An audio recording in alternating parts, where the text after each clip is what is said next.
Namaste and welcome to Black and White. It is very simple to say, I love my country. Who doesn't? Because that's the place we are born, bred, and brought up. You have your family and friends, the circle that you love to be with. But going out of that cocoon and finding some other country beautiful, equally, if not more, is something that you have to really give thumbs up to. Sometimes we tend to forget how beautiful our country, Nepal, is. The mountains, plains, hills, greeneries, rivers, people, and culture of our country is so rich, immensely rich, that we simply do not even spend a little moment to say, I love Nepal. Mr. Anthony Wieler, welcome to Black and White. Oh, thank you. You've been here how many times? I haven't counted them. But I've been here, I don't know, 20 times? Maybe more? Maybe more, yes. You've been coming here since 1959, I guess? Yes, that's right. What brought you here? In 1959, I was doing my national service with the 7th Gurkha Rifles in Hong Kong. I brought a leave party here, and I was given permission to take leave myself, and I was given the job of finding the passports, getting the passports for the Gurkha soldiers who were going to staff our embassy in Kabul. And I was able to walk into the Singha Durbar. In those days I had a basic grasp of Nepali, and I was able to move the passports from in-tray to out-tray, and we got the passports in a week, which I think was quite good at the time. Extremely good, in a week. It takes more than a month now. Yeah, I'm afraid it would. I think, have we gone backward? I suppose we probably have. We got horrible problems now with visas for the students who we want to bring to England for colleges. Why so, Mr. Wieler? Because the government's made the mistake of putting students, classifying them as immigrants. And of course they shouldn't be immigrants, they're just coming to do a course and go away again. Well, my daughter just came back from UK too. She was there for 5 years. Did she have difficulty getting her visa? No, probably not. But now there's a lot of difficulty. I think it's changed. A lot of things have changed now. No, because they're fudging the figures by saying if they're immigrants, the country wants to reduce the number of immigrants. So if you hit the students, they're a soft target, and we reduce the number of students. Well, you lose a lot of money also. The nation loses a lot of money. Education is Britain's second largest export. You see that? So it's really crazy to ruin the colleges. But the colleges that We can't say anything. We are Nepalese. We cannot say anything about the other countries. As a citizen of my country, I can comment on what is going on within our country. Well, we can say it for you. And we've had meetings. I mean, I've met Michael Gove, who's the Minister of Education, and I know David Willits. We've sent all the papers to him. We've also had a meeting with Lord Taylor in the House of Lords. We're pushing the point, but it won't happen overnight. Is that because you love Nepal and Nepalese people? No, this is trying to help the colleges. But the fact is, of course, there are a lot of the students who are having difficulty with their visas are Nepalese. So you are here with the British College. Now that gets round the problem because we give you a degree course at a British university in Kathmandu. You don't have the expense of accommodation in England. You can do your degree course here. It's validated with the University of the West of England or the Leeds Metropolitan, and we'll have other university degrees which we'll offer.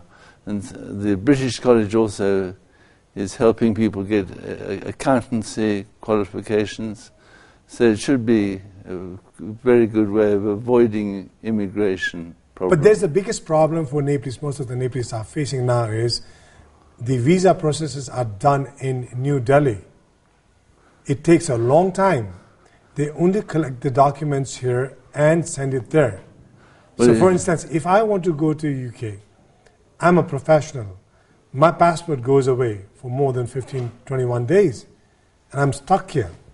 I'm afraid the problems are much worse than that for other people. Some people were waiting months and years to get their things sorted. The UK Border Agency has got into a complete mess. They got hundreds of thousands of letters they haven't even answered. But anyhow, that is one of the reasons why the government's now trying to cut back on the number of immigrants. That's one side of it, Mr. Anthony Wieler. The other side of it is, since 1959 to now, what have you seen in this country? Wow, well, there's a lot I've seen in this country, but I wish there was a lot more. And I've been chairman of the Britain-Nepal Chamber of Commerce, which is how I got involved with the colleges.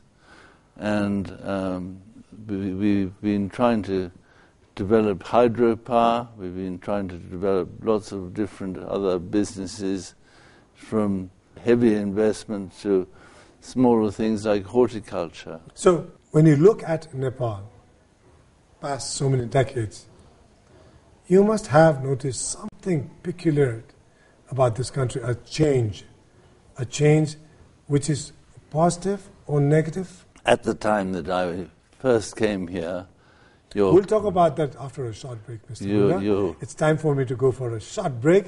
Stay back with Black and White. I'll come back with Mr. Anthony Wieler.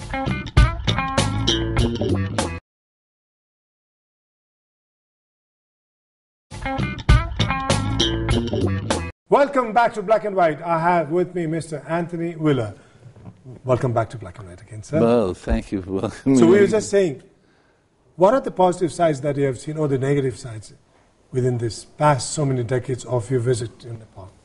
Well, when I first was doing my national service in Hong Kong, we were visited by B.P. Koirala, and we were visited by King Mahendra, and the circumstances then were obviously rather different to the present regime, where you haven't got a satisfactory. You don't have a king. Well, you do have a king, but he's no longer in power. No longer in power, and I'm sure he'd like to help. But the fact is that what's important is get your voters out and the maximum number of people voting in November, so that you can have a more effective government in the future. You are an educationist. You have been in the field of education. You are now affiliated with the British College. You're trying to help the younger generation, the mass, which is so keen on getting higher education and learn more, do something for this country. When you look at this, don't you think it is very important to have the literacy rate very high here before we can even talk about democracy? What is democracy? No, I actually think you are already more democratic than other countries, some other countries, and I think that you've got an extraordinary situation now when almost every country in the world wants to help you, really standing by to give you aid, but they want you to prove that you justify it, that you deserve it. And I think the best way of showing that is to have a good constitution and a good government and free from corruption. And is that possible? Yes, of course it's possible. How is it possible? Well, I think several other countries have achieved it. You can see. We can do that, sir? You can do it too. Are you sure about that? Well, I'd like to think so. But the culture itself has become so damp. It is so damp. Well, it's endemic around the region. It's not just Nepal I'm talking about. Yeah, it is not. That's what I'm saying. How long will it take? 5 years, 10 years, 20 years, 50 years? Well, I think there has to be a will for it to take place. How will that come? Well, I'm really disappointed that so many of the Gurkha pensioners who've been part of the British system have gone to live in Britain. we really need them here helping their mother country. But we have been having this brain drain, skilled manpowers, and all those important people leaving this country, settling abroad, different countries of the world. Well, that's true, and remittances is probably your second largest income. But the fact is that the people who've gone abroad, a lot of them have proved how able they are, and they've been very successful, quite a few of them. And what a wonderful thing it would be if they stayed and were successful here in Nepal. That's what we feel also. That's how we feel as Nepalese living in the country. Well, but the question lies, you have already mentioned about the governance of this country, government, and the will of the people. That is where we need a catalyst, just a click, so that everybody will stay back. Maybe after this November election you'll get it. How hopeful are you? Well, I just hope that the maximum number of people participate, go out and vote. I think it's very disappointing that some people don't think that they're going to be supported, so they're not interested in the election. But we obviously want the maximum number of people to participate. Yeah, it is exactly the same wish everybody has in our country. But the security situation Sadly, is one it's not point. Everybody. The security part plays a big role. I don't know where we are heading, but when I listen to people like you all, we feel positive. And in Black and White, we only talk about positive stuff. Well, you actually have got numerically an army which is about the same size as the British Army. If you take it as being approaching 100,000 people in your armed police force and the army together, I think that you will be able to achieve law and order. I don't think there's a problem. You think so? There. I hope so. And you've recently incorporated some of the people from the Maoists in the army into the army. But that will help. Well, if you can achieve it peacefully, I think it's a miracle. It's wonderful. Just a unique question I just wanted to say.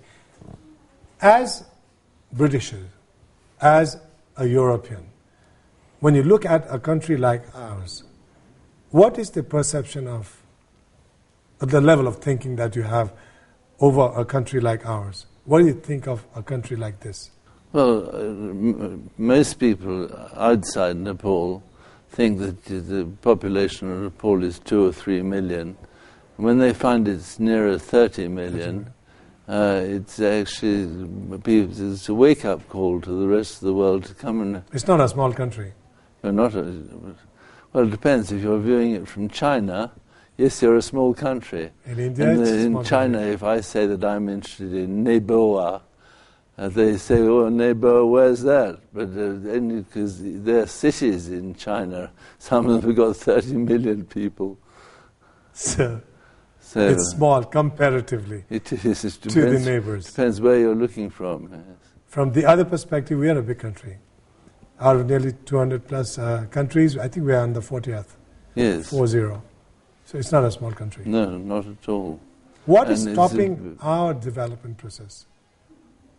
Well, I'm afraid it is probably corruption, because you actually need politicians who really want to help the country and not just to make money for themselves.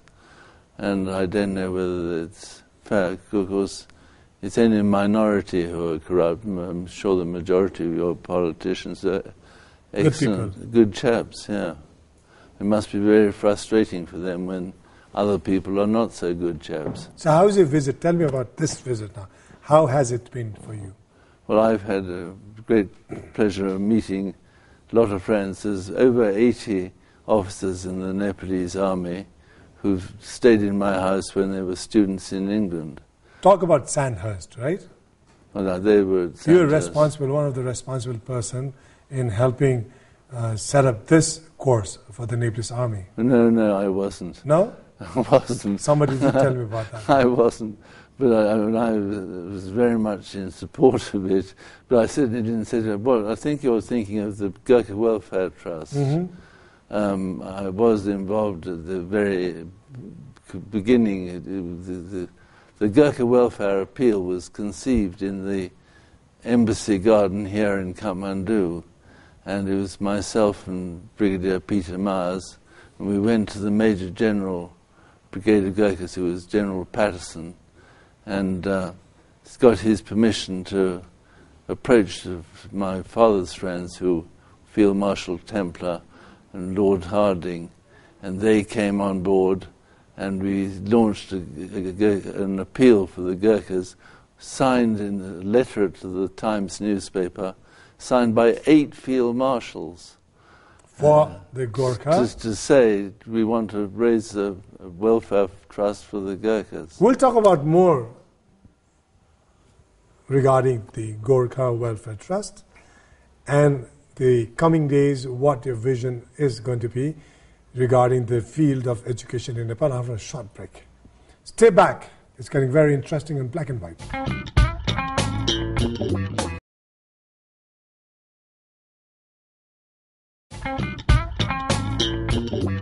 Welcome back to Black and White. It's getting extremely interesting with Mr. Wieler. Thank you. Thank you, sir, for being on Black and White. It's such a pleasure having you. Well, you're being very polite to me, but I'm not as expert as you perhaps would require. No, whatever I'm getting out of it is, it's good. It's really positive. May I ask you, how old are you now? 76. You still look young. I certainly don't look young. And you retired as? National service is 2 years. 2 years only. Yes, and only 18 months of that was with the Gurkhas. And I then went to work in the stock exchange and different other things. I had an investment management company. You're from UK. Which part of UK are you from? Well, my home is in Surrey. Surrey. But when I was doing my national service, we had rather an unusual home because my father was the governor of the Tower of London, and we lived in the Tower of London, London Kokila, and so that was quite a impressive address to offer people. For 6 years, that was my home. Nepali आउँछ? आउँछ, जुरुरी पऱ्यो भने आउँछ. राम्रै बोल्नुहुन्छ? एउटै राम्रो छैन तर अलिकति आउँछ. नेपालीलाई माया गर्नुहुन्छ है तपाईँ? नेपाललाई मन पराउनुहुन्छ? हो. धेरै. तर युकेमा पनि नेपालीहरू थुप्रै छन् नि. अहिले त्यो धेरै मान्छे आएको छ त्यो बेलायतमा. हङकङबाट पनि त्यहीँ गए? Are you talking about the pensioners who Yes, gone? pensioner as well Yes, as... well that's actually not very brilliant because the Gurkha Welfare Trust was helping pensioners here in Nepal, and actually about 2 or 3 years ago we were distributing around £9 million sterling in Nepal in a year. And now we have a big problem in Britain because a Gurkha pensioner, corporal's pension in Nepal makes him quite well off. But a corporal's pension in England, you're not well off at all. And they've arrived without a house, they brought all their dependents, and it wasn't actually a very brilliant idea to encourage. Are they suffering there, or are they having a... No, I don't think they're suffering because they're being... The benefit system and different other things are supporting them. But they're not so popular, the indiscipline of the children in school and all kinds of side issues. But obviously I wish they would have stayed and helped develop Nepal. Because in Nepal they were able to really benefit their village, the local schools. So a lot of work has been done on schools. So I had a very successful Nepalese chap worked in my company called Janak Basnet, and he helped something in excess of 50 schools in Nepal. In Nepal, yes. And Sir Edmund Hillary's Himalayan Trust, they've done wonderful work. They could have also done, the pensioners. Oh, yes, tremendous help. I am sorry, sir. I just want to cut you short here because we are running out of time also. Earlier you mentioned that the donation to our country from the rest of the world, if that was properly utilized, it would benefit a lot of people in our country. Am I right? Yes, I think so. My question is, do we really need donation in this country?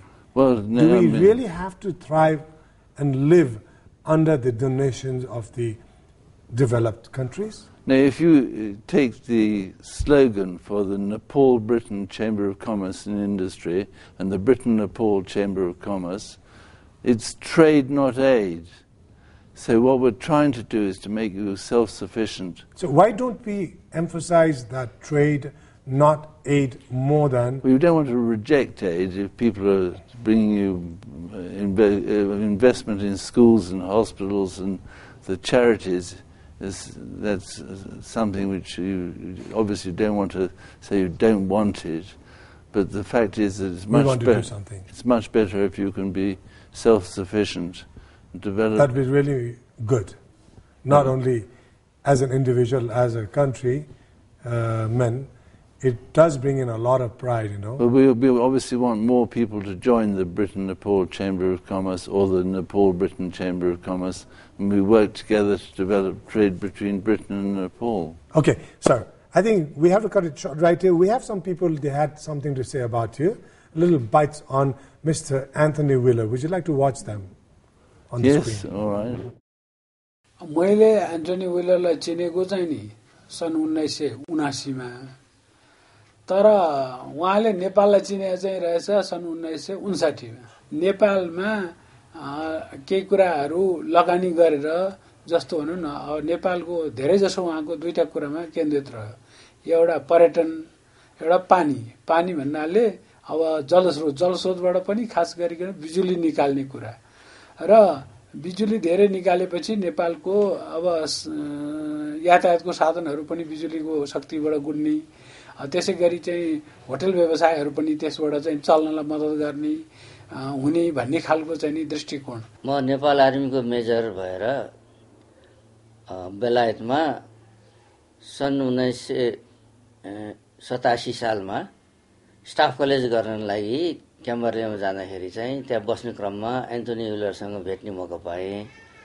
उहाँ चाहिँ नेपालीको लागि ज्यादै मरिमेट्ने व्यक्तित्व हुनु रहेछ। एउटा एक किसिमले के भने बेलायतमा बसेर अनौपचारिक रूपको नेपालको राजदूतको जस्तो काम उहाँले नेपालको छविलाई चाहिँ नि एउटा अन्तर्राष्ट्रिय जगतमा चिनाउनलाई बेलायतमा पनि एउटा चाहिँ सहानुभूति सद्भाव मित्रता जगाउनलाई त्यस्तो किसिमको मद्दत गरेको मान्छे हुनुहुन्छ र उहाँ चाहिँ कुनै निस्वार्थ नेपालीको लागि चाहिँ काम गर्ने एउटा सरिदे एउटा विदेशी व्यक्तित्व हुनुहुन्छ। उहाँ बढी जसो नेपाली नै मोर नेप्लिज देन ब्रिटिश जस्तो लाग्छ मलाई। उहाँको एउटा लामो समयको कामको योगदानको नेपालप्रतिको सद्भावको मित्रताको नेपाललाई अन्तर्राष्ट्रिय जगतमा चाहिँ चिनाउने क्रममा एउटा सानो व्यक्तिगत रूपमा जति सकिन्छ त्यो योगदान गरेको भए हुनाले पनि होला।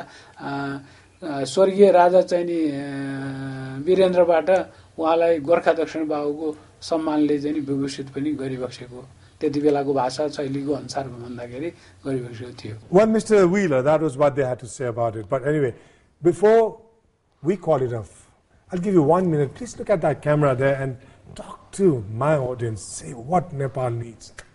Well, I think the most important thing is you should be confident in yourselves and not rely on other people for everything.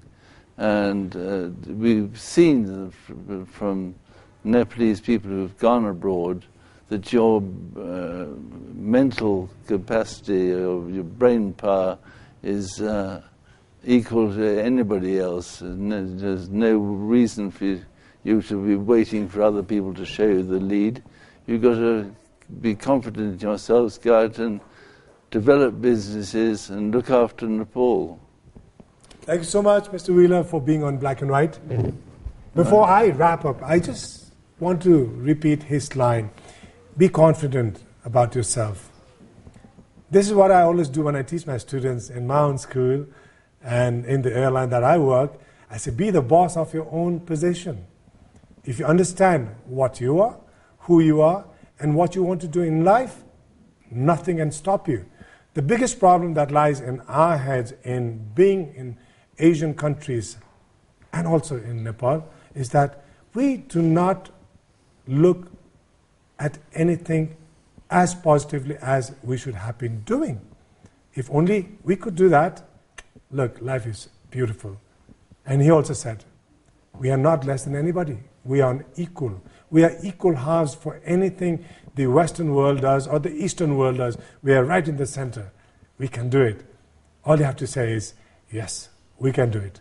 So until next week, do stay back with Black and White, because I'm going to come back with a lot of positive thoughts, positive people like Mr. Anthony Wieler, and positive ideas and positive thoughts. Until then, namaste, cheerio, and good night.